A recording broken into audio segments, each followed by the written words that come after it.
In this lesson, we'll show you how to use the Switchback command in Navisworks.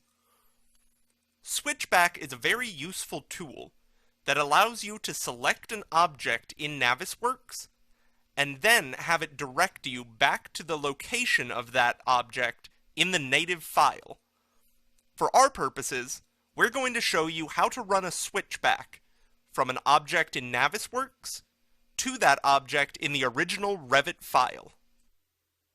Although this lesson will focus on switchback to Revit, note that the same process will apply to any other software program that you want to switch back to.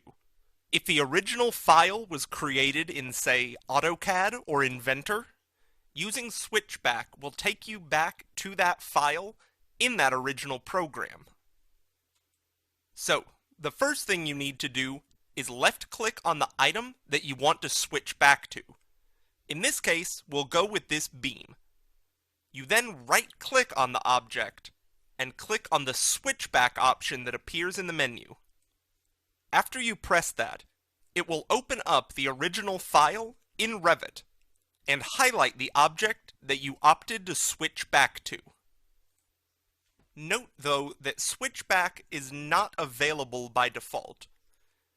You would have to go into Revit and set up all the different conditions that you want when you refer to Navisworks Switchback. The same process will hold true for any of the different Switchback programs that you might be using in your given project. In addition to selecting the item for Switchback from the screen, there's one other way that you can switch back. You can select the item that you want from the selection tree, and then by right-clicking on that selection, you can also switch back to the original file.